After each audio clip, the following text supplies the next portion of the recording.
I'm live from the seat of my pants in Studio B, beautiful downtown Cabaret. Elusive Media presents Tropical Paradise Waits. Welcome to the beginning. I'm with a couple kite surfers. Lucky for me, there's no wind today, or they would be out on the water. They just returned from a ballsy 9-day motorcycle trip through Haiti. I'm going to let them introduce themselves and share this adventure with you. Boys? Well, thanks, Frank. I'm Glenn Davis, age 52, living in Cabaret. Who's this guy beside me? What is up, everyone? I'm Seth. I am 44 at last count. Seth Lenny, alias Lenny. If you're Dominican, you probably call me Lenny. It's hard to say. Is that why they were calling you Lenny the whole time? Yes, I thought it was an alias. it might be. You know, this lady we met on day one of epic riding across Haiti grabbed a piece of chalk and wrote her name by a creek. And we were fumbling through a conversation with her, Frank. And then we wrote our names, and it was all good. And Glenn had to take it one step too far, didn't he? I put a heart around our names, like a kind of a love threesome name thing. And she was all blush and everything, but it was her village, right? And she's worried about optics, I guess. So she, in a really sweet moment, just before she went away and wished us goodbye, she rubbed out. Hello, Haiti. She rubbed out her name too. So it's just me? Yeah. And me. I'm good. Oh, what? You seriously got to go back, man. We got to erase that. We've been trying to put this trip on for a year. Was it a year ago? Closer to 2. Just after I bought my bike, we joked about a Haiti ride, doing a week. Or a long ride. We just wanted to do a long ride. Turned into Haiti. Yeah. And then what happened? COVID? We've been locked down a while. Or I got a job, something? One of these problems. About a month ago, we said, hey, timing looks right. Let's load up, order some gear from Amazon, fix up our bikes, tried to do a test ride. That didn't work out. It was, yeah, Saturday. No practice. Balls to the wall, border. Dahabon is probably, 6 hours if you stop for goat? Ish. Yeah. Or goat-ish, or Yeah. 6 hours-ish. Dahabon is it's a pretty organized border crossing as far as land crossings in the Caribbean, right? Because they got like 5 windows, and Seth just ripped through them all, left me in the dust. I'm still fumbling with all my papers and money and stuff. Reading glasses. Yeah. Became a reoccurring theme for the next 9 days. Yeah, but the best part is by the time you get to window 5, it's all done. You just got to deal with the money exchangers, the kids wanting candy, and then you're off. And what was your first impression of Haiti once crossing? Fear. Well, we'd kind of decided to look for data and help out. I was still under the impression at the time that you needed data for Google Maps. Turns out you don't. But anyway, we're bombing along. It's sunset. We found a crappy little town to find some data. That took a good hour. And then I somehow convinced Seth that we had a hotel picked for the UNESCO World Heritage Site called the Citadel. It's beautiful, but we knew we wanted to get there, but we were facing, we needed to go fast and we needed to get there before dark. So what happened when I started to navigate, Mr. Seth? I believe we just got hopelessly lost. Is that when we ended up in that little alleyway, the Uganda market thing? Yeah, I Or am was I kind of jumping? rushed on the map, and instead of taking the bypass, Oh, yeah. I took us into a market at dusk, and it just started to close in on us. We finally found a decent spot to turn around. May I tell this next part? Please. I have never seen a more James Bond adventure on Moto, except for my wife. That's another story.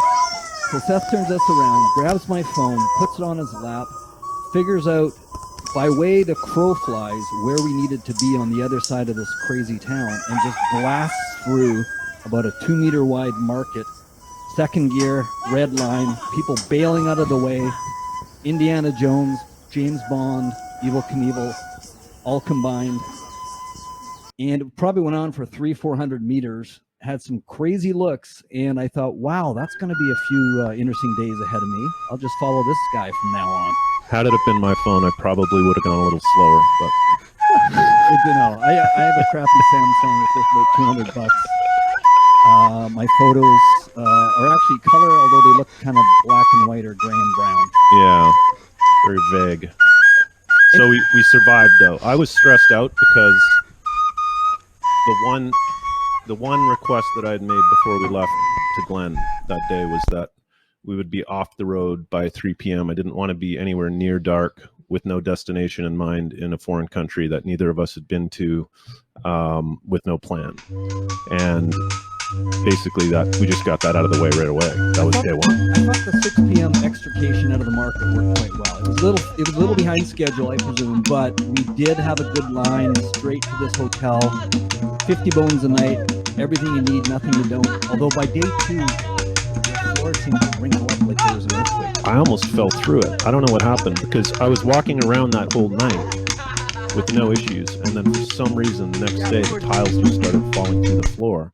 And I could hear them tinkle down it sounded like a 4-foot drop. So I have no idea what was going on under. And that was the top floor too. We were up like 3 floors. Yeah. I don't know what was going on there. Maybe there was an earthquake. But it's called, anyone going to Milo, Haiti in the next several weeks, I believe it's called La Belle Maison. So we'll put the plug in for those kind folks. They were great. And we stayed a couple nights because Milo is the site of the UNESCO World Heritage Site Citadel, which is just an amazing, it's a brick building. It cannot be blown down by the 3 pigs whatsoever. It's amazing. Yeah, it is a sight to behold. I was totally blown away. So we made it to the hotel. We spent the night there and actually did the Citadel as a solo mission the next, so it would have been Sunday. Rode our bikes about 3/4 of the way up on that old cobblestone road until they stopped us. There was, the entire way, everyone was trying to stop us and get us on a horse or basically just get us away from our bikes for some reason, but we insisted on riding all the way up. Glenn had fortunately bought a ticket, which I was totally convinced was a complete scam, but they needed it. We got all the way to the top. They actually asked for that thing, didn't they? Yeah, and what was kind of neat is hoofing up that 45-minute cobblestone Wizard of Oz like path. The landscape, holy crap. Roly-poly hills. How about that flute guy, though? That was pretty amazing. How about when I busted into that dance? Yes, you really endeared yourself to the locals. I do what I can. I'm a man of the people. But the landscape, amazing. We saw our one and only Caucasian tourist that day and said hello. And then we had the Citadel pretty much to ourselves for a couple hours and checked out the rest of the town from that point on. There's also a palace at the base. I think, Seth, what's the history on the palace and the Citadel? I think you took that in better than I did. Uh-oh. Yeah, no, somebody asked me about this yesterday, and I realized I had absolutely no idea. I know that they built it in order to move, because there's that palace down at the bottom, and the king was supposed to move up there in case of some kind of invasion, and then they were going to burn everything around them, the scorched earth plan. But I don't think they ever used it. Yeah, they built it after the French were booted out, right? So they're on their own, independent. And they felt always that the French might come back and, sack the country and kill all the folks for being independent. And I guess it never happened. But the Citadel is, even though it's inland, probably 30 kilometers. I think it had some sight lines to the ocean and that front. Yeah, we could see Cap Haitian from up there. Oh, yeah, that's right. Everyone says it's in Cap Haitian. It's not. It's about a half hour south, and amazing place to stay. But the people were nice, hey? Especially that guy we met in the bar the first night. In the bar? Voodoo concerns, right? So this fella. Was that the red wine bar? Yeah, that wasn't the first night. It was. It was. Oh red wine was second. So the first night was we were doing a walking tour, and we sat in what looked like a pretty cool local bar, and a guy served us beer. And for the whole convo, we thought he worked there. He was just a friendly guy grabbing his beer from the bar because the bartender wasn't bringing it out. And his English was incredible. Right. And that's where the term voodoo concerns came up. Do you remember? I do, yeah. He was pretty stressed out that his ability to speak any kind of English was going to result in some voodoo curse being put on him and like subsequent trauma. So he was actually, I don't know if he was playing us or what, but he seemed like he was really freaked out to speak English at all. He was definitely in stealth mode. I guess, yeah, they a lot of folks, especially with the witchcraft and black magic domain, don't want people to get ahead. They don't want people moving overseas, getting educated, learning English. So he was doing it in stealth mode. And after explaining all this, we were in disbelief, and there's an awkward silence, and Seth would blink a couple times, and Seth says, "So do you have any other voodoo concerns?" And so that's when we named we had a little WhatsApp chat going, just, for a few folks to follow and know that we were safe and so forth. And Voodoo Concerns is what it got renamed to. And that's from that fella. That was one of the several names that you gave that chat. It's WhatsApp, by the way, Glenn. WhatsApp. What's up? WhatsApp. App? App. It's an app. The A is silent? No. What's app? Up. What's up? I'll never get it right. But anyway, so here's the best part. I think the best part are the roads less traveled.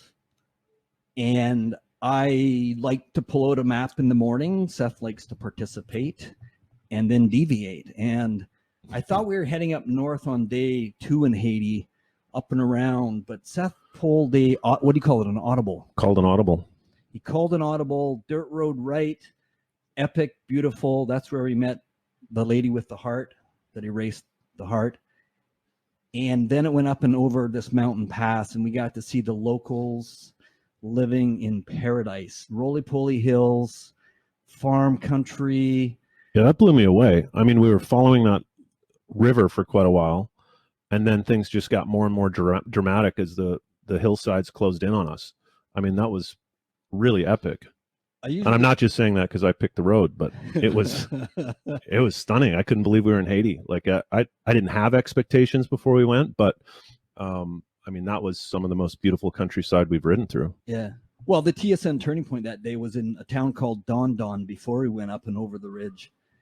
And Don Don had 2 guys debating what the map was going to do. And Seth kind of lined it up over a river. I'm like, well, it doesn't show a bridge on the map. He's like, well, we're probably going to go through it. Good point. So we did, and that's when it got fun, and that was Don Don. But that's right. Yeah. I'm glad you were making the decisions that day. Yeah. At some point, I don't know if I told you this, but it definitely got a little nervous when that road started turning into less than a road and then became a goat path, and then we found ourselves on a ridge line like 2,000 meters up in scrabbly rock without a human in sight. I mean, we're looking across these valleys with peaks off in the distance, and it had been hours since we saw another human being, and we're on a goat track.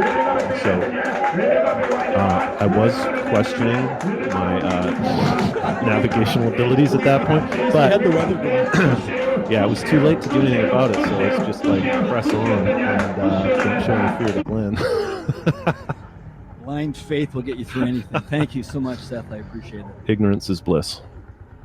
So that road went on most of the afternoon, 2 o'clock or something, and we kind of went through some big enough areas. The last day, just before we had left. Hey, you remember, just sorry to interrupt, but that I was just thinking about that guy, the one guy we did see before that road finally let us out into some type of town. That guy wandered up from God knows where, and we tried to talk to him. So far, we've kind of done okay with random French words and a little bit of Spanish and a little bit of English. This guy was like, he was full Creole. There was no Spanish, no French, no nothing. Yeah. I think I heard French in there, though. There was no French. It's a mix. We didn't pick it up perfectly, but you can tell we worked on it. Yeah. Anyways, that was weird. That's when I realized we were kind of out in the boonies. Yeah. The good news is our horrible Spanish wasn't hurting us. No, nobody noticed or understood us. Yeah. And you get to explain to people that, yes, we're Canadian and no, we don't speak French because we're from the West. And then you get through that conversation, and that's usually the way those conversations. Were there a lot of Canadians going to Haiti or something? I forgot about that. As soon as you said Canada, oh, great, French. And then they just launch into French. So for some reason, everybody in Haiti kind of expected us to speak French because we were from Canada. So there must be some familiarity around that. I think in Quebec they do, though, right? Where's Quebec? East of Manitoba. I'm from Vancouver, by the way. I don't know if I mentioned that. Me too. Squamish, Vancouver-ish. Yeah. When did you get here? Dominican Republic? Yeah. Or Frank's? Dominican Republic. DR, yeah. Sheila, Cairo, and me, Such a dick. my family, we've been here 3.5 years. And Cabarete, just the best little town ever. But before that, we were 6 years down in St. Lucia. And there's Frank. There's another good interview for the show, Caribbean Living. Boy, that's a nice little island nation. It's a beautiful island. Yeah, you've been there. You've sailed there. Mm-hmm. You sail, I hear. Yeah. Boat. St. Lucia. The Pitons. French side was a little rough. There's a French side in St. Lucia. It's like Canada. Is Yeah. English and French side? Isn't there? You No. lived there. No. Lots of French. Yeah, there was. lots The of Creole. Pitons are the French side. Well, Soufriere, sure. That's a very French-ish town. French-ish, Soufriere. Well, all the town names. There's about 7 fishing villages in Castle District, and they're all French names. Most of the culture of St. Lucia actually is French influenced. Most of the laws and stuff are British influenced, and I guess they were part of each country 7 times before they went independent in the late 70s. But yeah, that's a story for another show, I guess. You went right from St. Lucia to here? Yeah, I had never actually been to DR. Sheila came Me neither. to explore with her bestie Tracy, and after being here 10 days and deciding on either Las Serenas or Cabarete, and getting into only 2 car accidents with the rental, they decided on Cabarete. And she came back so excited. We got to move there. We got to move there. It's Southeast Asia meets the Caribbean. I'm like, okay, I'm in. Wow. How did she hear about it? She just come. Our good friend Beth Ligo was an instructor, kiting instructor in Cassenbach. And then she started her own kite scene in St. Lucia. But she talked often about Cabarete, and it just sounded like it had a lot of sports and culture and a good vibe to offer. So I was just thinking about on the way here, and I couldn't remember how long I was. All right. Wow, that sounds like more stories are coming. Yes, please. I couldn't remember how long I'd been here, so I had to think about it on the way here, and it was 2015. So it's been like 6 years, literally this month, May 2015. That was the first trip here. I didn't move here permanently then, but progressively spent more and more time. I was over in Puerto Rico in Fajardo and just finished up a job on a boat, and the guy who owned the boat was a super kite enthusiast. So suddenly found myself with some time on my hands, and being exposed to this sport through him, was desperate to try it out, and started looking at kite locations. Lo and behold, Cabarete is like 100 nautical miles away from us. So came on over, spent, it was supposed to be 2 weeks just to do some kite lessons, and then 3 months later, we just had fallen in love completely. It's an awesome town. Back to Haiti, I guess. Oh yeah, Haiti. Well, you were just trying to avoid the clutch incident. Clutch incident. We came off day 2, I guess, over the mountains, and it got more urban. And I had luckily pulled together a few vitals in the bottom of my bag for spare parts. So typically on a journey like this, you might take a clutch cable, spark plugs, air filter, and a throttle cable, right? This was the longest bike trip that I've ever done, but Glenn has done a massive trip, so he knew a little bit, was a little more prepared than I was. I kind of went into it a little bit casually. Yeah. But you did the full Pan American Highway from where to where? Well, yeah, I think that was 15 years ago. Sheila, my fiance at the time, did Vancouver to the bottom of Argentina, and then back up to Canada, coming through Brazil and the Amazon and Venezuela. So that took a year. I had my normal little kit that I just take on our Sunday rides. And I remember you before the trip saying, "Hey, I'm at Ricardo's. Do you think we should bring a couple spare cables along?" And I was like, "I don't care, man. Like, whatever." So fast forward to Glenn's story. Anyway, Seth's waving me down frantically, and he's coasting along a sidewalk, dodging people and chickens. pointing at his clutch, and we got lost because I thought it's really easy to get lost in cities. And so it was really probably the first time, not the last, that we got mixed up, which is never good on a trip, two bike trip like that. And just to a little color commentary here, all that nice stuff that we said earlier about the mountains and hills and streams and beauty, just try and picture the exact opposite of all of that. It was a complete shit show in there. It was absolutely horrible. Yeah, I mean, the vehicles tend to stack vertically bigger than they are long, and they're tight, and it's just chaos, and there's filth. And I mean, for every bit of beauty in the hillsides and landscapes and the people in the countryside, it is negative that in the cities. People just don't seem happy, to be honest, and understandably, Haiti's a tough place, but they're resilient. They're working, they're walking. A lot of commerce and life is happening on the streets, all in full color, fast speed, and it's kind of a bit like India, right? It's a real assault on the senses. Yeah. But anyway, Seth had ducked into a moto shop because he just spies these things like Superman. And I'm about 2 kilometers down the road, turn around. How did you get past me? You were behind me. I swear I almost hit you trying to pull into that place. And then by the time I actually got my bike up on the curb, you were just gone. Yeah, I knew I had to either do a fast catch up to you, dodging, weaving through trucks and traffic and playing chicken to catch up. And I give myself about 3-4 minutes. And if I can't catch you in that time, then I know I've actually passed you. And so I turned around and came back and saw you, digging into some clutch stuff with a... Right. Yeah. And for a minute there, I thought they were going to have the actual cables. I totally... and this is one of those random things that I'd rather be lucky than good moments. First of all, I spot that I can't shift gears. I mean, I'm definitely a lame duck in this traffic. I felt absolutely like just something very bad was going to happen pretty soon. Spy this place, pull in. Not only do I manage to shut the bike down right at this repuesto, but there's a dude standing there getting his little scooter fix that says, "Hi, where are you from?" In perfect English. The school teacher. Right? Yeah, he happens to be like an English teacher in a Haitian school. And I was like, wow, this is definitely my lucky day. So that guy managed to talk us through a bunch of stuff with the repuesto. Yeah, that was a pretty good experience. I mean, what did the clutch cost? About $1.50 or something? It's cheaper than Dominican parts. I can't remember. It was because I can't remember. It was cheap. DR to me will always be famous for cheap moto and vehicle repairs. I've had an $8 welding job on the bottom of my Ford Escape. We've had a $1 flat tire repair, including chain tightening. And so you get into Haiti, and I actually thought, prices have really come down here on things like clutch replacements. No doubt. But then you had this, full circle. Then you had he couldn't get the clutch cable in the end.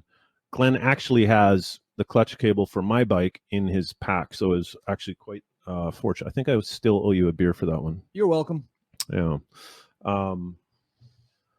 We got rolling from that nasty little town. Do you remember the name of it? I don't. I was just about to ask you. I have no idea, but it wasn't little. It seemed pretty big. Big enough to have traffic and smells that you want to leave behind. So we made a break for what someone referred to as the Haitian Review. Sounds nice. Well, yeah, I think it took a few hours to get through more time. I guess in the day, Haiti had a fairly bustling West Coast beach scene, right? For who?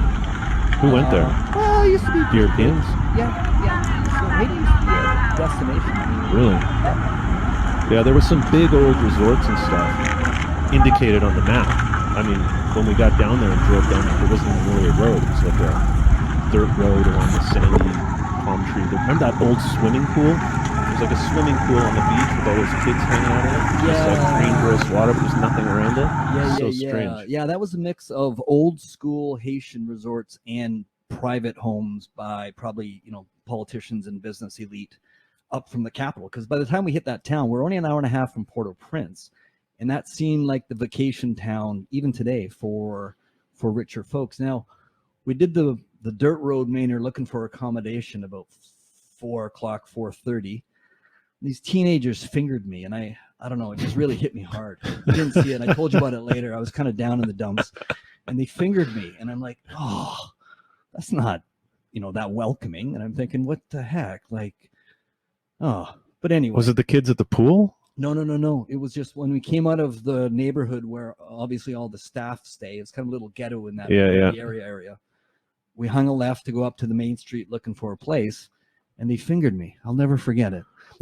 Once again on this trip, now this is day 2, and we're, I think, batting 100 on that. Like, here we are, twilight, dusk, still don't have a place to stay, wandering around lost in Haiti, wondering where our accommodations were going to be for that night. Well, why did that keep happening? Well, I don't think we had a lot of planning time or intel. We just kind of thought, let's wing it. And like, your 3 o'clock idea is pretty good, I guess, but you're losing about 4 hours of daylight if you cling to it, man. Yeah. There's a buffer. So we turn left and spot the red door. Is that right? Yeah, the Red Door Guest House. Awesome. That's right. So then our next surprise was the guy swings this gate open and also says in perfect English, "Hello, can I help you?" But that was a Haitian dude. Yeah. So it's a missionary. It was a Dave and Stacy, right? Couple of, I'm going to say missionaries, super chill, laid back, awesome folks, helpful from Nebraska. Yeah. And Cassie, young, energetic, doing good works down there. Blonde, and popular with the fellows, I think. Blue eyes. Did we mention that? Yeah. She had was that her boyfriend? Carter? Yeah. Helpful guy, man. He was Haitian, cool hair, cool Haitian fella. And he came over, and in unison, Carter, Cassie, Dave, and Stacy are like, no. You don't understand. You can't go to Port-au-Prince. Yeah, things started to get... Got to back up a little bit, though, actually. So our plan at this point was, I mean, we weren't sure what to expect with Haiti, period. So we were always just ready to turn around and bail out if we kind of weren't getting a positive vibe. As we moved further and further into the country, and now this Haitian Riviera place, we're all the way over on the West Coast. So even though, sorry, I think I said day 2 earlier, but that's actually day 3. Even though we're only on day 3, we were, those are 3 long riding days. We were well into Haiti. And at that point, I was quite a bit less interested in turning around. But we knew that we were approaching this funnel and bottleneck that drops down towards Port-au-Prince. So everything so far had been going pretty well. And then Port-au-Prince was the big question mark. We told everybody at home before we left, there's no way we were ever going to go through Port-au-Prince. Don't worry. And if we have any issues, then that's where we'll bail out. We're out here in the middle. Seth and Glenn will be back next week for part 2 of this 3-part series, Voodoo Concerns, a 9-day motorcycle adventure through the third world country of Haiti. They will begin next week with stories from the well-known city of Port-au-Prince. Don't forget, we drop a new show every Sunday.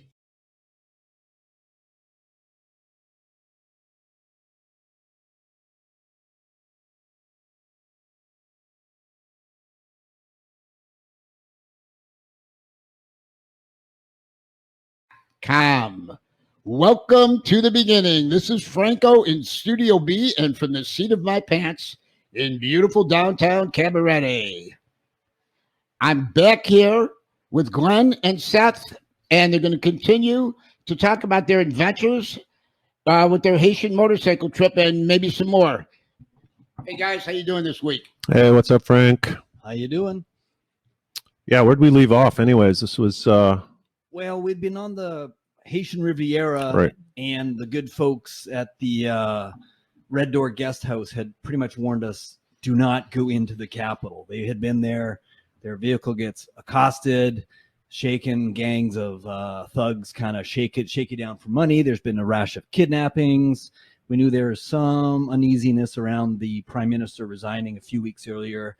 Haiti's a rough place, and it was probably good advice. But as I think you and I agreed, all roads lead to Port-au-Prince. And we were, I don't know how we came to that agreement. I think, there might have been a little bit of back and forth on that before we just came down on the idea that Port-au-Prince was going to be in our future. But before we did that, just backing up this whole trip idea, the reason there was only 2 of us on that trip, I think it's because it was such a unknown to both of us. I didn't want to ride with anybody that was hadn't ridden with before, and also didn't know real well, and we've known each other for years. So I was pretty convinced that whatever problems we had on the trail, us getting along or having disagreements about what the trip wasn't going to be one of the complications. So that was important going in, and you had the same bike too, which is I think not an insignificant point. Like our spares match up. We have Enduro 250s, which are basically go anywhere bikes, and we didn't know what to expect. So that was I think the right equipment to have, and also the Chinesium 250s that we're riding, despite their many flaws and problems that they have. The huge advantage is parts are accessible basically everywhere in both countries. Yeah, no, I fully agree. I was most concerned about Moto issues. I wasn't as worried about culture and the language. Obviously intrepidation about the safety concerns and this was not your first international trip, was it? No sir. But it's the first one in many long years, and I knew Seth was the right guy to do it with. We've been talking about it for a couple of years on and off, and but the bikes, man, they performed admirably. So huge shout out to, I guess, Toro, and that's Seth's 250 and my Verga, which I think is just a Toro rebranded, because remember when I bought it 2 years ago, we went for a little ride to Encuentro. Yeah. Sat down, we did it like a visual, and we're like, do you realize every single bolt, every wire, every cable, every point of everything was identical, and the only thing different is the decals. Yeah, it was super helpful. Definitely. It made planning and preparing a lot easier. And I had some confidence just that we were going to be able to get what we needed if you hadn't already packed it. Notwithstanding a clutch cable that was a foot too short. So yes, you're welcome once again. Yeah. But anyway, yeah. So I think the bikes actually were key for this next part of the story, because going into that city, we sat there that night. It started the night we got into that Red Door, actually. We're sitting there having, what was that horrible beer they served us? Oh, it wasn't Prestige. Shout out to Prestige, best beer. Yeah, definitely better than the beer here. Brahma. And they come in the little brown stubbies too, which was quite nostalgic. Rough stuff. That's like crazy European rot gut. Yeah. Anyway, they started leaning into us heavy that night, and we had both decided, we're going to get as close as we can, and then just decide, hopefully we'll get some local intelligence. And it came to us by way of these missionaries, and they explained to us that, having lived there for a few years, they just don't go to Port-au-Prince, period. And they were on this, remember they were talking about that WhatsApp group? What's up? Yeah. And the reason they just text each other in their community where the roadblocks are going to be or where the problems are in Port-au-Prince real time. They couldn't even really tell us where to go or where not to go, because they said it's just such a fluid changing thing depending on who's doing what, who's pissed off, who's dropping a roadblock, who's doing the kidnapping that week. Everything, the landscape changes there. So this was not super positive. Yeah. Well, I know you start to look on a map, and a couple of stubborn guys, and we're thinking, we'd have to backtrack a few hours up the road to make a beeline across to one of the mid-country border. What's going on? We kind of reflected on it and realized things are always overstated. We felt pretty good about it. I think we had our A game going in terms of our navigation and our riding skills and biking. We decided to go for it. We did spend about 2 hours before that, though, trying to come up with some alternative route, and it just didn't exist. I mean, it was literally a bottleneck. It's like, without backtracking and going back the way we came 3 deep days into this adventure, then we just had to go through the city. It was unbelievable. There's just no way around it. Yeah. I tried to explain that to my wife, Sheila. I know I promised not. We're Haiti, yes, it's going to be good, but we're going to. Don't worry. We won't go near Port-au-Prince. But I'll just say it's logistics and a bit of confidence, I guess, combined to day 4. We decided to go into Port-au-Prince, and I don't mind saying that. Full props to Seth, who, navigational expert, sailboat captain extraordinaire. He took over navigation. We had a little game plan, intel wise. Carter, who was a Haitian fellow we met that night at the Red Door. He really did spend. Thank God we met that guy. Could you imagine if he didn't show up? What another lucky circuit. Down that road number 1 into the roadblocks of the gangs, and we're looking at the waterfront on a map, going, hey, this is the biggest, most direct looking road. That's got to be fast and safe if we want to blow through this town. It's usually the touristy safe area, right? But no, apparently that whole area is controlled by gangs, and there really is limited, if any, police in the city. They're not visible, not like Dominican Republic, huge presence of safety here, but in Haiti it's a different story. And the limited amount of cops there actually are in the country do not even go into this area. They can't. It's just a complete no-go zone, and it was our plan to just go right through it. So we spent an hour with Carter, thank you Carter, and picked some real good bypass roads to sort of skirt around counter or clockwise into the city. We had a street with 2 hotels picked out, and Seth rigged up a way that we could stop in 30 seconds or less, take a check on our points, make decisions. I sat behind him with, I have to admit, a finger on the trigger of some bear stories. But Glenn ran security. Yeah, how about that? The big guys on navigation, the little guys on security. But it worked, and we only stopped about half a dozen times. We probably got off course once or twice coming into the city. Because there's no signage, there's no lights, there's nothing. I mean, it's. I remember, I will probably always remember that moment as we're going along that east-west road up at the top before you drop down into Port-au-Prince proper on the route that we had picked. We kind of slowly rolled past the turn, knowing that was the turn, but proceeded about 100 meters up the road.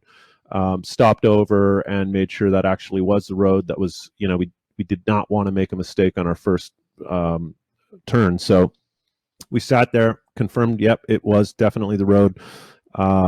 Before we started the bikes up, helmets were off, kind of looked at each other and went, so we really doing this? One thing we did agree on, other than proceeding, was that it felt a bit like that scene in Black Hawk Down when the Marines are all geared up, kitted up. They've got their plan A, plan B. They're in communications, and they're going in to extract their brethren from Mogadishu, where the helicopters have crashed. And as the crowds got thicker, as there's a couple roadblocks, it just kind of felt like that movie. And there's no going back. But I think we handled it well. Right? Do you remember what they said though before we went in the night before? Live or die, live or die, live or die. Yeah, so that. If there's a roadblock, turn around, drive fast in the opposite direction. So, I don't know, I'm not 200 meters down that first roadblock.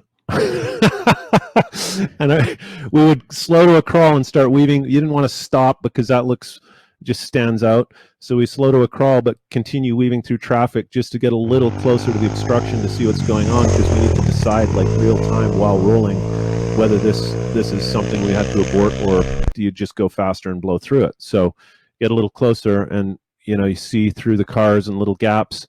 Now there's definitely something across the road up there. Okay, move a little closer. Oh, there's a guy with a gun. A little closer. I think that's maybe a uniform. A little closer. Just go. We weaved around. There was a bus. We weaved around to the right-hand side onto the shoulder and actually used that bus as like a running shield, as a decoy, and rode in the ditch as the bus was rolling, so we were invisible to the road. Came up the other side, looked back, and was like, yeah, no, it was a roadblock, but I think it was a legit one because we were approaching that gang area, and the local law enforcement, I don't know if it was military, police, whatever, but they seemed to have quite a bit more of an aggressive take on the traffic there. Maybe knowing they couldn't go into the area, they were just trying to control traffic in and out. Not sure. Yeah. And it's always hard to tell really who the police are sometimes. They're not the best kitted up police force. But yeah, the decoy move is beautiful. You get a slow moving bus or rig, and you just go opposite to it to where the police are. That was not an unknown maneuver to you, was it? No, it's one that's near and dear to my heart. Do you want to hear a little bit about it?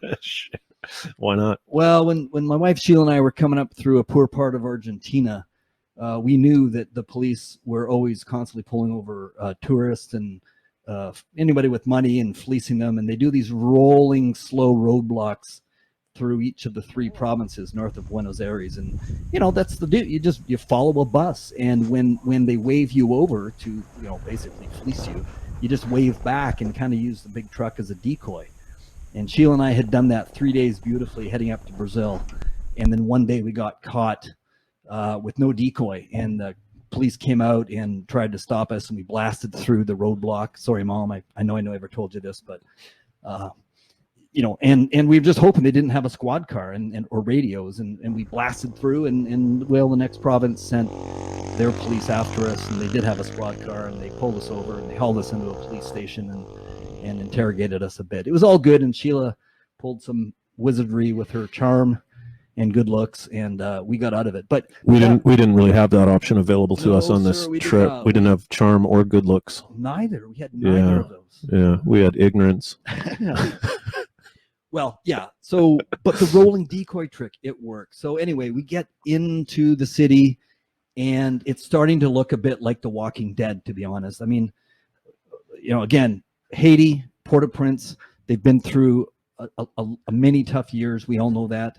It's poor. It's corrupt. The earthquake of 2010. When was? Oh yeah, 2010. Yeah, 2010. I mean, apparently it's never been the same. It looks like it could have happened yesterday, though. Yeah, there's not a lot of what we'd call public works there, like decades of garbage built up on streets. Everything's kind of brown and gray, or is that just my camera? A little bit of both. That was Glenn is famous for his Olympus camera. Got some stunning imagery of this trip. Well, it sort of grays things down if you want to. Yeah, so you can focus on the content and not the iPhone-esque colors. What really kind of stressed me out a little bit at that early stages of dropping into Port-au-Prince was the amount of black liquid on the roads, and it hadn't rained. It hadn't rained for like a week, so I knew this was not some kind of standing pool of water. It was bubbling up and smelled very bad. And God bless those Haitian women, right? Because it's they were sweeping it. They're sweeping it. They're sweeping up black, slimy filth and garbage and organizing it in a pile in the middle of the intersections. So the good news... They were probably creating a roadblock. Well, pretty much. They somehow, through 2-foot-high piles of filth, they have absolutely created pedestrian-only streets that really shouldn't be, but cars can't fit past the garbage. Bikes can, pedestrians can, and I think that's why we ended up in that damn market once again. Not as tight as before, but a market is never good because it's just chaos, and it's everyone doing humanity just pressing up against you. I mean, that actually, man, I forgot about that. That was stressful. It was, and it wasn't on our route, I don't think. You tell me. Well, it was on our route because we were there. I don't know if it was on our planned route. No, that's what I mean. It was. But your throttle's your best friend, and anytime it looked ugly, and let's face it, we think we saw a purse snatching just ahead of us. We saw a few people running full pin just in front of us. My biggest concern at that point was, I mean, I was confident in our ability to elude and basically ride anywhere through the vehicles or up on the sidewalk if we had to, and we did. But what I was really worried about was any kind. I just think it was a very thin margin between, hey, this is going great, and having a really bad day. I mean, if at any point we had bumped into somebody knocked us over, had a mechanical issue, the bike stopping would have been catastrophic, I think, because even if, and it happened a couple of times when cars came together and we had to momentarily slow down, I mean, people were just suddenly pressing up against you, and I could just see that turning south. Yeah. Yeah. But then magically, we are, after I guess an hour and a half of slogging the apocalypse of Walking Dead, we ended up on a fairly nice street, and Seth's like, "We're close to the hotel," and wouldn't you know it, there's 2 cops pull us over, and they're on the hotel road. Now asking us for documentations, we got to open up our gear, And Seth pulls an audible and goes, hey, we're staying right there, man. That's a hotel. Wink, wink. We hadn't arrived yet, but we were trying to stay there. Anyway. It was the only play I had. I just kept saying it over and over and over again, and they kept saying papers. I was like, staying there, we're staying there, we're staying there. Well, once we were behind those oh my God, those security walls, and we got a room and frosty mugs of beer, prestige beer, really delicious beer. How happy were you to see those 18-foot high metal gates slam shut behind us? Oh man, I was happier when the beer arrived. And it was the best tasting beer I've ever had, probably the coldest as well. Yeah, that was very, very interesting. Not something I would probably repeat very soon. And for about 30 seconds, or maybe that, I'll say the length of the first beer, we talked about just sitting back and enjoying the pool. I mean, it really was a nice hotel. It was a former Holiday Inn, and dignitaries and business people would stay there. So we treated ourselves to. It was expensive. I mean, relative Yep. to what we had been staying in, but well worth it just to have the peace of mind and sleep well. That's for sure. And I mean, the security was fantastic. By comparison, I guess, yeah, with the bunk beds at the at the Red Door Inn were The missionary awesome. hostel. The missionary folks, that was $25 a night. That was cool. We stayed in a $5 back in DR. Actually, is when things started getting really, really cheap accommodation wise. $5 a night, $10 a night. Yeah. That was cool. But anyway, so it's only 3 p.m. We're going to go out and explore. So explore we did on foot, and after leaving absolutely everything we had in a secure place, like I was feeling okay at that point to go walking around as long as I didn't have anything on me. I never at any point got the feeling that somebody was out to do me harm. I shouldn't say at any point, but generally. But I definitely had the spidey senses going about, truth be told, you're not going to walk around with money in your pocket. I was thinking about harming you, though, because let's be honest, though. Seth's like, we got to go out and catch this voodoo market. It's this voodoo market. We're going to buy some stuff. We're going to get some skulls and some dolls. And it's also called the metal market or something, and they do voodoo stuff. The metal. That's right, the metal market. Totally had the intel wrong. We went to this voodoo market, which has turned out to be the metal market. I was looking for this. Okay, a little bit of background. This didn't just come out of nowhere. I definitely knew about this guy who was famous for making some kind of voodoo art out of metal. And lo and behold, you see on this, I don't know where I came up with that, but there's this place called the Metal Market, and it's like, well, it's definitely it. Like, let's go. That was my bad intel. I think it was a bad Google search pointed us there. And it was a little antiquated. It was just basically a market, right? I mean, it's buy stuff. We didn't need any medicinal potions. We didn't need any chickens, goats. We didn't need any big metal pots.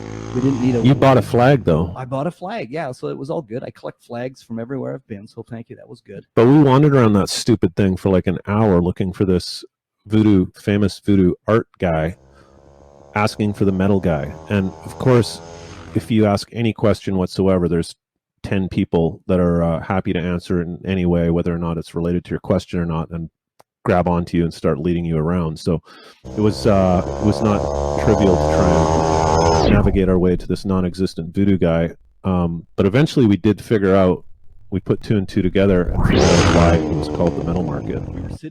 We'd pretty much given up, walked back to Hotel District, and sitting in a bar called Hottie's. No, but the Metal Market, remember. Oh, yeah. Why is it the Metal Market? That's It's built out of metal. It's just a market. Oh, that's right. It burnt down like 5 years ago, so they used metal posts.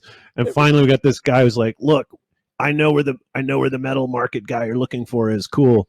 And we follow him around, and he's like walking up to these posts and knocking on them with his hand, explaining to us it's metal. It was the only building in the market area that was actually had a standing roof with a metal post holding it up. So that was the Metal Market. Fail. It was a bit of a fail. So we were regrouping over a cold one in a bar called Hottie's, which is not a strip club, just a neighborhood bar. And something struck us that, wait a second, maybe the voodoo market is for real, and we had it wrong. And so we decided to hop 2 up on a Moto concho. I was definitely good to just hang out there and drink beer. I don't know how you came upon this, I figured it out, eureka moment. I was somehow not present or ignoring you for that part, but suddenly you were just hell-bent on going and finally, I'd given up on the concept completely. Well, it worked though, right? I mean, here's the best part. We got one driver. We got one big guy, 6'5", Lenny, on the back of the bike. So he's number 3. He's security. He's got the bear spray. I rode bitch on that one. He did. He's doing the left-right shoulder checks. And the little guy is in the middle working Google Maps like he's never worked it. And I'm directing Moto Concho guy where to go.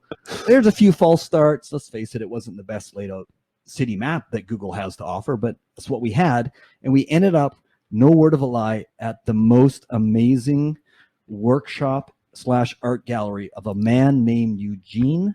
He's a legitimate, internationally renowned voodoo artist. He's done shows in New York, London, Paris, and he has built thousands and thousands of voodoo metal sculptures, dolls. He integrates out of garbage. This stuff is built out of garbage. It's like license plates and weird tires and discarded toys and human skulls. And yes, real human skulls. So Eugene goes to the local cemetery, digs up human skulls, and uses them in his art. And so he's got like an Osama bin Laden sculpture that I think he does bad things to.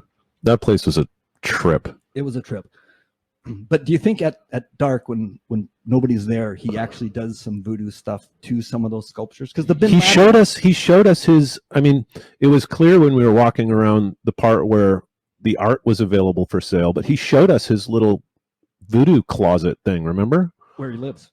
No, not that. He had that little shrine area, and there was like I don't know, some incense and candles, and then he had all that weird. And he said, "This is my real bit where I do the voodoo." And the great thing is, he lives. It's in, it's like it's a 2-3 separate little hovels connected by a dirty alley, and you get up on the 3rd floor and you look out, and it's all just rusty corrugated metal. People have got tires, rocks, junk holding the corrugated metal roofs down from the wind and the rain. And there's the kids just playing soccer in a field that I think he helped build. So this guy has contributed back to his neighborhood big time, and he employs a lot of these kids that gather up all these pieces and I think help assemble them, because I'm telling several thousand, 3, 4, or 5,000 works that even if they took a day or two each would have been several lifetimes of an artist to build. And there it was. Just went on forever. You could have walked around that place for 3-4 hours. Some of the stuff in that room, though, not some of the stuff, almost all of it, it's just weird. Like, I don't know anything about voodoo, but it seems to be heavily centered around baby parts and giant phallic dicks. Like the baby nailed to the cross, missing a leg, bleeding, was a bit disturbing. But I asked him about it, and he said it was a homage to the children lost in the 2010 earthquake. I don't know. I don't know. Maybe it was, but there was a lot of baby stuff going on there, and like babies with 4 legs, and it's just strange. And I asked him, it's all pretty negative. Like, you look around, it does not give you a cheery feeling. And so I'm trying to get some information about voodoo out of this guy. Like, is there anything good about voodoo, or is it all just, the general sort of feeling about voodoo is that it's negative, like you do this to hurt people, right? And he said, no, there's positive stuff. Like, what are your voodoo concerns? What are your voodoo concerns? Yeah, he said, if I was, for example, arrested and was going to court, I could potentially come and talk to him about doing some voodoo on the judge in order to get a favorable decision. No, I guess it's not evil. Positive to me. I'm not sure how the judge would feel about that. I don't think that was a good example of positive voodoo. There must be some. I know. Is there white voodoo?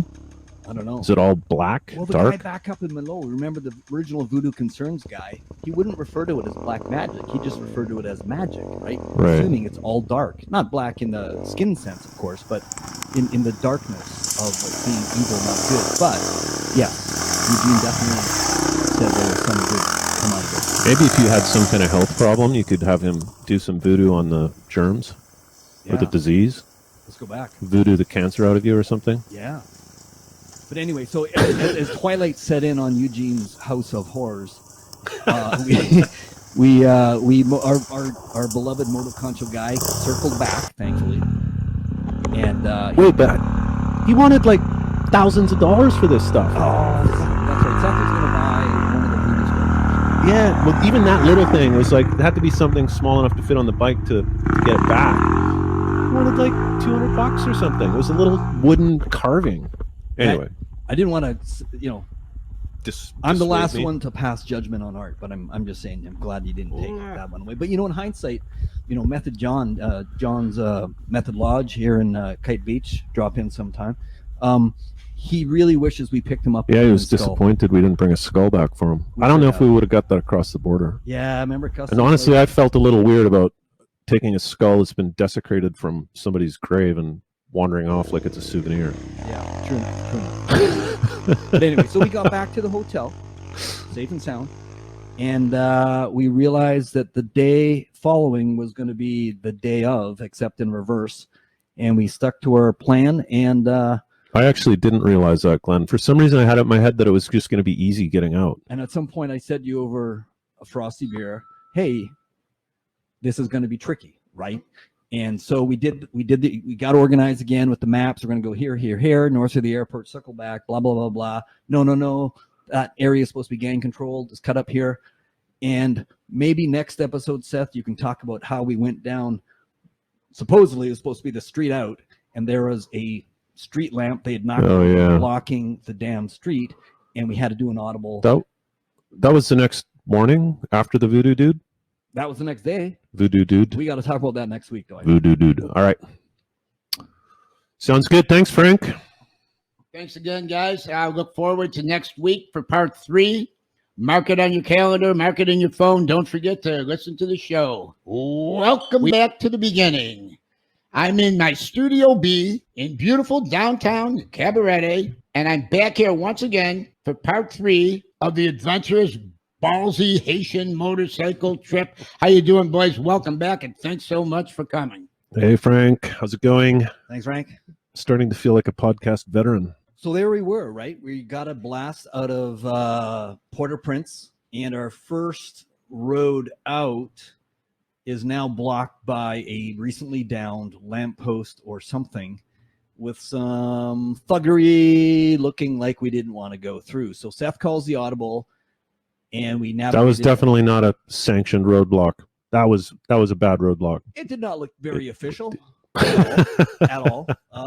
Yeah, bit unnerving, but you know. That was the roadblock that your mother warned you about.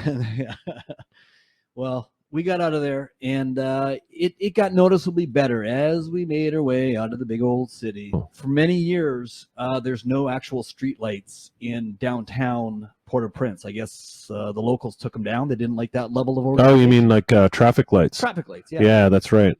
They apparently tried it once. Yeah, it didn't go so well. Just got torn down and used for roadblocks. Yeah. Well, but I remember when Cabarete got a traffic light. It was chaos for like a year.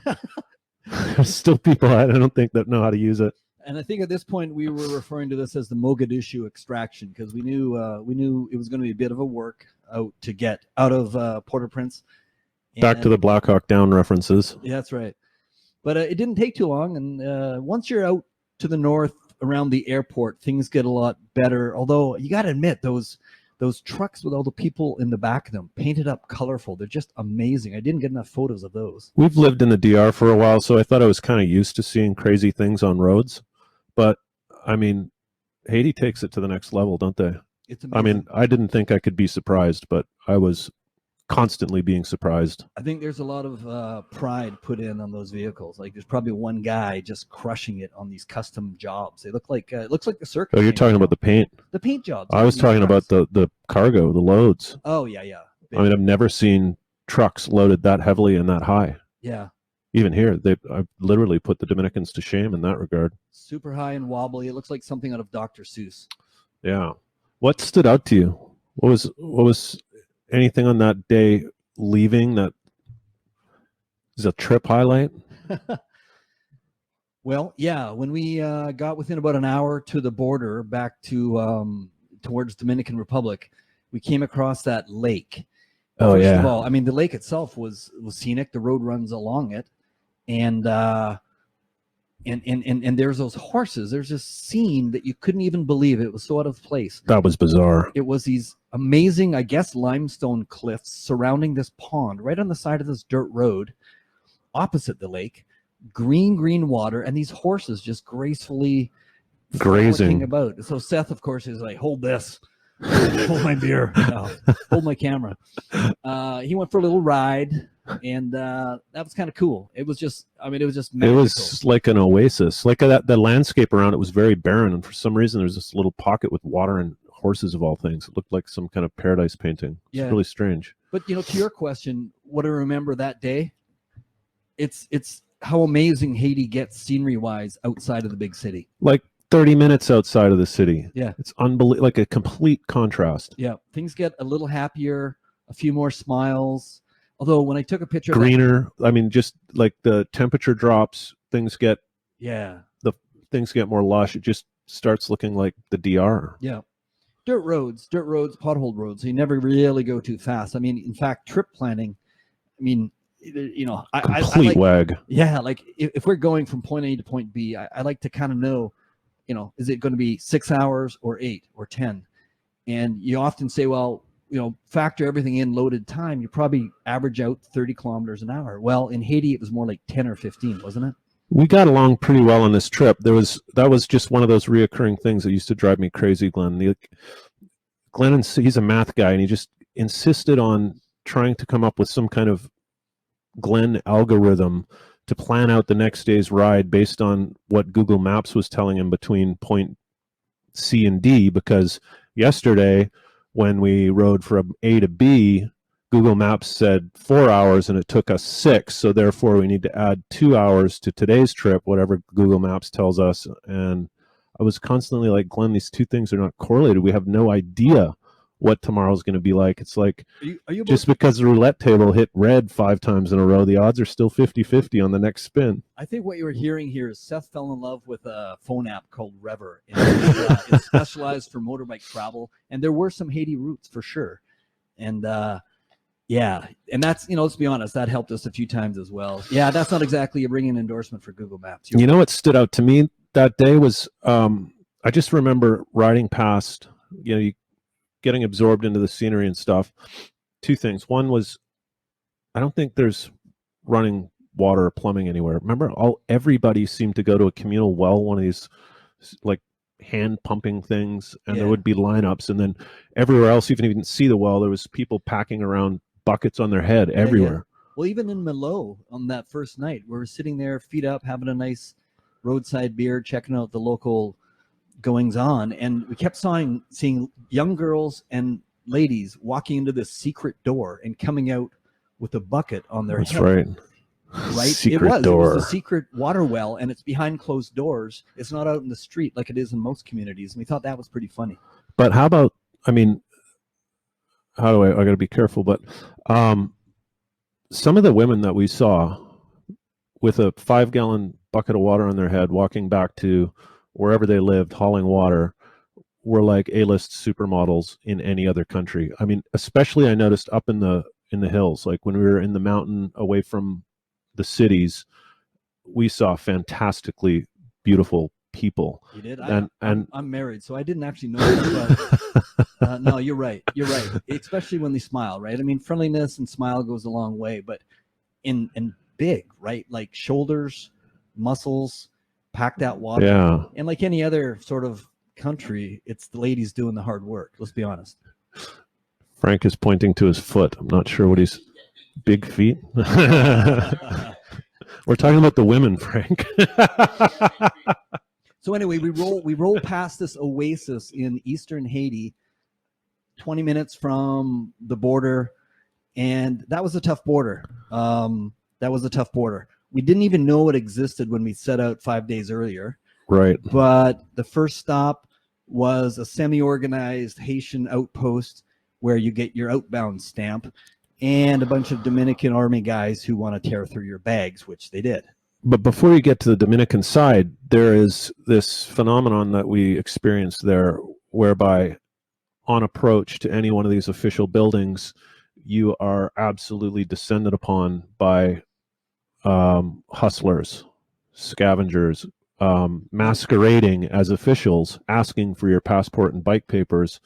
Fortunately, we didn't know that. We were totally unaware, and I could easily see somebody being tricked into that. But for whatever reason, we just decided it's safer to push through, get inside of a door, and I mean, while you're doing that, people are yelling at you, telling you you're doing it wrong, you're breaking the law, you can't, and waving little customs cards at you and doing anything they can to look official. You have to just push your way through, and then you get inside, and it's like, oh yeah, this is like a normal customs office, and they just don't do anything about. It was like the big magical outside. gate of the Wizard of Oz, wasn't it? Right. Kind of lined up. You got buses, school buses. Everything's all. Well, there's like that no man's land between. It's horrible. Yeah, there's like the customs immigrations on the Haitian side, and then separated from the DR side is like, I don't know, a couple hundred meters enclosed in giant fences and stuff of just like a melee chaos, jostling, absolute chaos. And you just think, well, if you're either crossing the border or you're not today, right? Like, Right. Why all the chaos? Why all there's hustling and trading and people walking 5 times this way and that way? You're wondering, like, are you crossing or aren't you? Anyway, we're lined up behind a couple of vehicles trying to get to the giant Dominican army guys to open up the magical gate into Dominican Republic.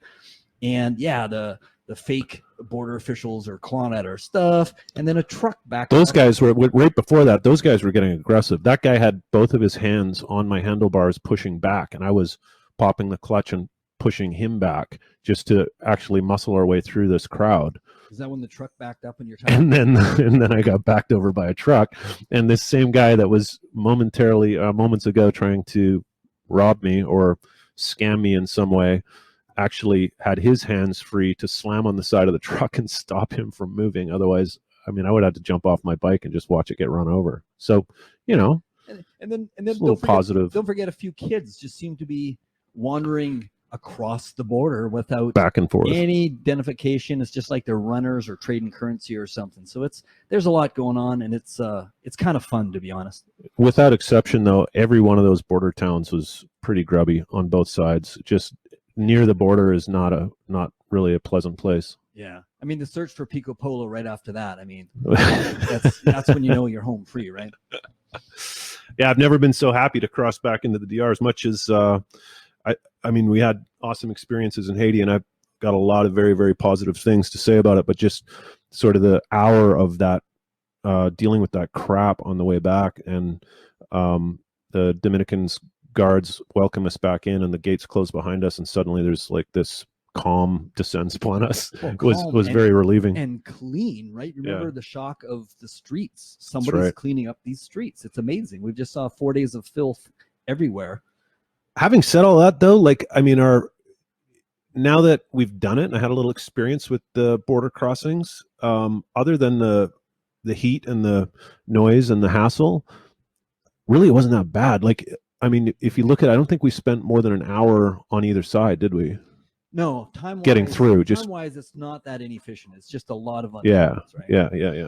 It's figuring out the process one time.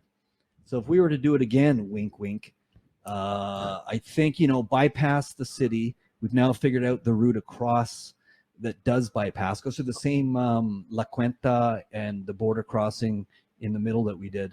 But we can bypass the city. What's the name of the town in this? Because we're down. This is just outside of Port-au-Prince now. We're in the south. So if you can imagine, we're on the south side of the island, southern bottom part of the island, crossing the border back into the DR at. Jemani, that was it, yeah. But what's surprising, right? So the next couple of days, little did we know, some of the most epic riding of the whole trip was still ahead of us. Yeah, for sure. And Jemani's the place that all starts. So you go up past the lake, and we stayed the night in a nice little town for about $10 a night. What's it called? Mi Pequeña Hotel, was it? Something like that. Beautiful family run place, loaded up on gear, poured 3-4 giant jumbo beer bottles of gasoline into our tanks, and set out. Wait a sec, that was the second time we did that road. Yeah, we set out that morning, started the amazing border trail. I might know where you're going with this. 2 days dirt riding through the mountains northwards, and you're constantly basically on the Haiti border, but on the Dominican side. And so we went up into the clouds. It was getting cold. It was awesome. We're taking photos. And Seth says, we got to go back. I forgot my passport. Which I'd cleverly hidden underneath of my mattress, tucked it into a little tear. But the good news is we got to... I orchestrated all of that just because the riding was so good. I wanted to do it twice. The ham and egg empanadas. Oh right? my God, those were so good. Yeah, so we got to do those twice. And when we came back, the clouds had disappeared, and we got even better photos of the views. Because let me tell you, that's got to be the best scenery that I've seen in DR. Up high, looking down. We hit, 2,000 feet at one point, right? Yeah, it was meters. No. Now it'd be 2,000 feet, mate. Just shy. Don't make me fact check you. I will. All right. I've got it on my Rever app. Nice plug. But so that was no big deal. And we made it halfway to a town, relaxed, and set out on yet another twisty trail through the mountains. And what looked like kind of a no-brainer afternoon, do you remember? We ended up with all these forks in the road and some heavy machinery. And it was the biggest avocado farm. Oh, yeah. It was a government project. It must have just started because they were still building roads and planting avocados as far as the eye could see. That was a labyrinth. Yes. We literally got lost in an avocado forest. Yeah. It's true. I've never done an hour motorbike ride in an avocado patch. And they had security. The security escorted us out. They had a guy on a motorcycle that was running security. I don't know. I guess people maybe stealing avocados or something, but he accosted us and actually was pretty nice in the end. But he rode in front of us and showed us how to get out of this weird avocado maze. Yeah. And we arrived in Elias Pina, also on the border. So this was an unknown border crossing. I have to admit. I didn't realize. Elias Pina. Right. In I think the province of Comendador. Another shitty border town. Yeah. Well, we never got to see the border though, but we met an interesting English-speaking engineer, Haitian Dominican engineer, right? That gave us the lowdown on what goes on. Oh, that there. town wasn't bad. Sorry, I was thinking of that other Nice. town where we stayed in the bus station. Oh, no, that was Elias Pina. You're right. Yeah. Okay. Yeah. You want to tell us about Elias Pina? Not Tough really. town, huh? Yeah. No, I mean, we literally stayed what turned out to be, I thought, not a bad hotel, but it was above a bus station. And that was another one of these situations where we're driving around the town late in the afternoon after having ridden for 9 hours. Ooh. All right. That sounds like another story. Yeah. The stories are going to get a lot better now. Yeah. Hot, sweaty, dusty, saddle sore, looking for a hotel. Yeah. So the only game in town in Elias Pina was a hotel right above an all-night bus station. Well, no, there was another game in town, but it was, I think you could pay by the hour. Yeah. And I remember you asked about whether they put chocolate chip cookies on the pillow at night, and they say, no, senor. And you're like, I'm out of here. So bus station it was. A little loud. I got a good sleep. Thanks for taking the outside room, by the way. Yeah, no problem. Glenn's very sensitive. Not a good sleeper. So we set out the next day from Elias Pina northwards, right? Hey, and I want to give a big shout out to Bruce Music, eh? Yeah, I mean, he got us going on this border road in the first place, didn't he? Yeah, Bruce, if you're listening, thanks for the inspiration. Bruce is the undisputable king of off-road travel, overland motorbike travel, and he put the bug in our heads a year or two ago and told us about these epic border roads. And boy, he wasn't exaggerating. They really are a fun ride. That was so good.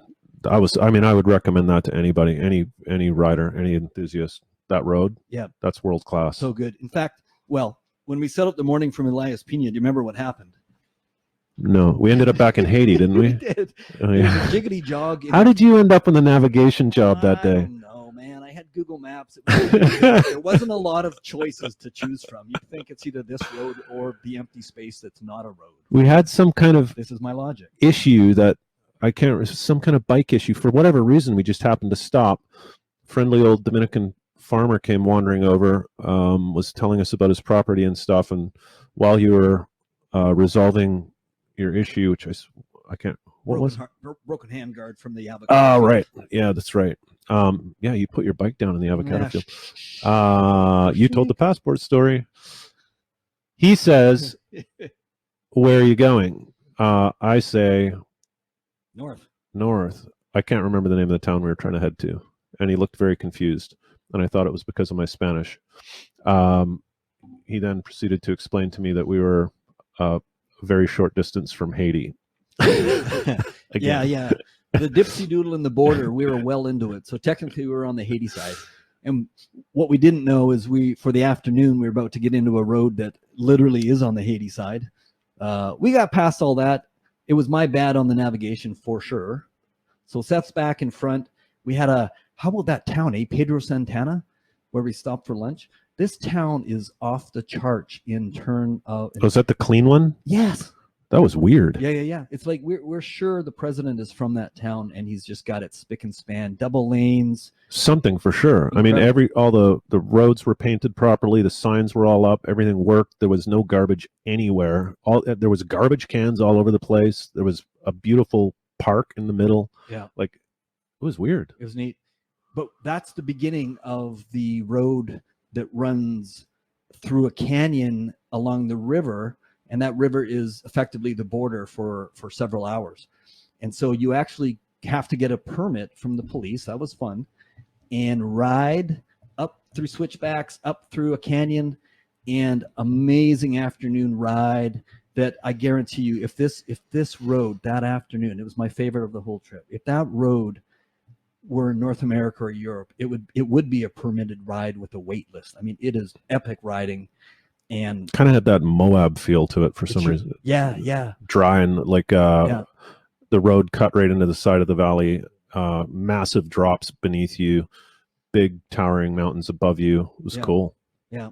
And we stopped. There was a couple guys on a local bike that were having flat tire issues, and Captain Seth had a little electric pump. So 3 times on that route we stopped and inflated them back up. Scrambled to get our stuff, hoping to pass them further up the road before the air went out. But then extended our afternoon by about 2 hours trying to do that good deed. Good memories, though. Just no good deed unpunished. That just went on and on and on. But the best part in those situations, right, is when the kids come out of nowhere. You're in the middle of nowhere. Oh, you got a great photo of that. Yeah. And the kids, and they just come out. Where are they? Are they down? They're down the slope somewhere in the canyon, and they just come up. Sort of emerge out of the trees. They either got $1 million smiles. If you notice that photo with me and those 7 kids, there's only 6 you can see. There's always one hiding behind someone else, right? That was where where were we? Haiti or? We're just getting into Restoration at the end of the road. On the road, were those Haitian kids or Dominican kids? They would have been Haitian kids, yeah. No, so a lot of the Haitian kids wouldn't. And adults, for that matter, were very shy around the camera. It was like a voodoo soul-stealing thing.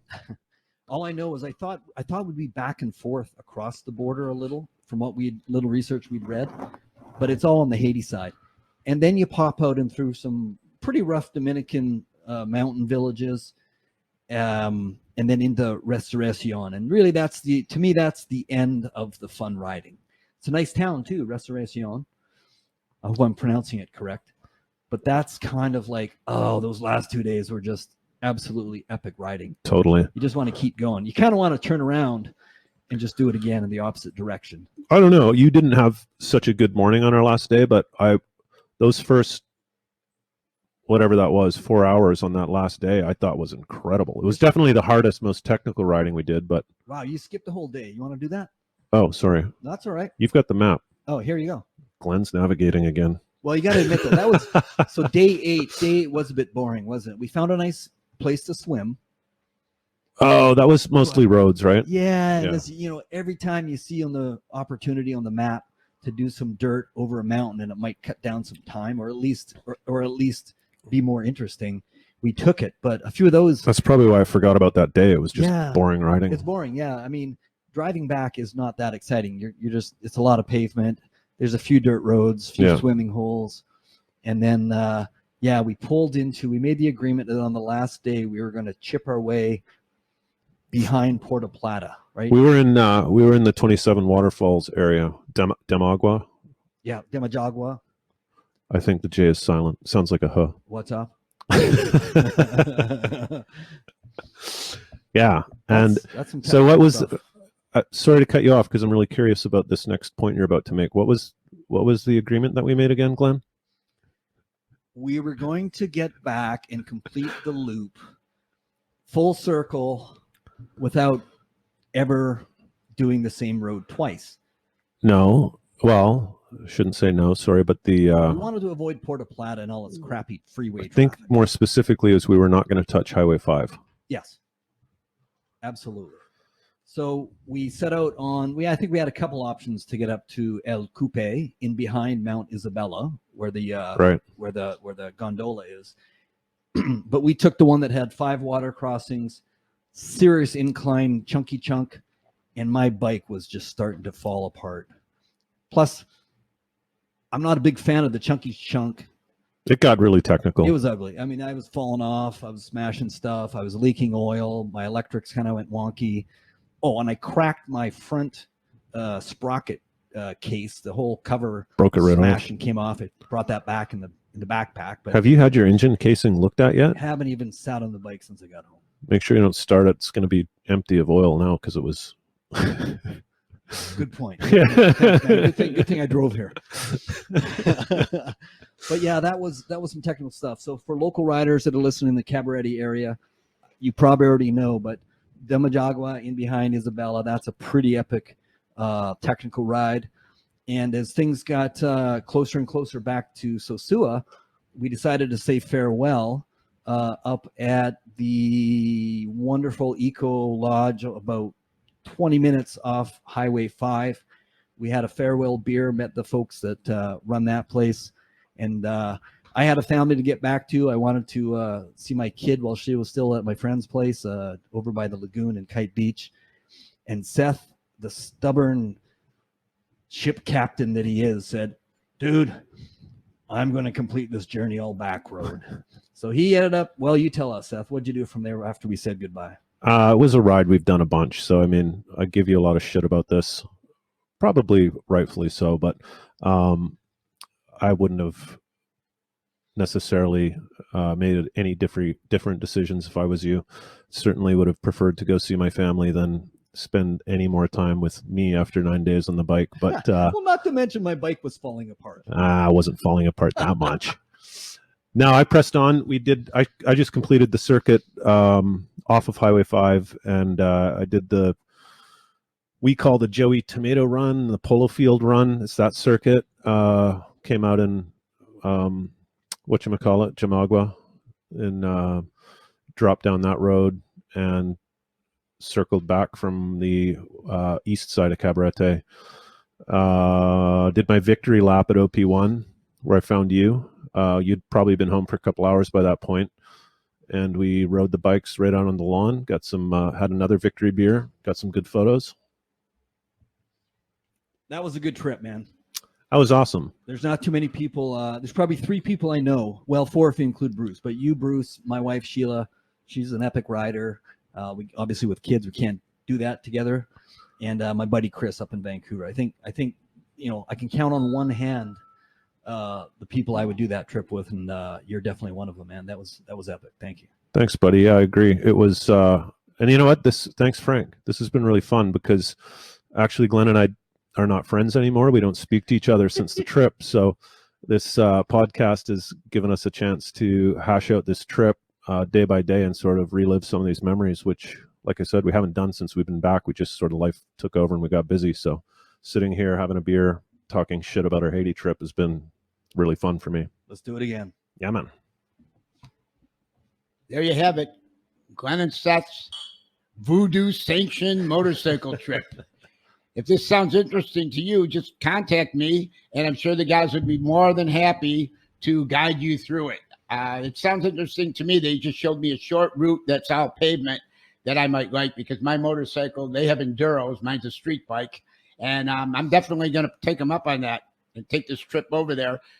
I was always afraid to go to Haiti by myself. I always felt that I would need a Haitian guide, but at least if I don't have a Haitian guide, I'll bring some big dude with me. Like Seth. Yeah, like Seth. Just don't let Glenn navigate. Thank you from Voodoo Sanction. See you. Hey, stay with us. We'll be back. Bye-bye.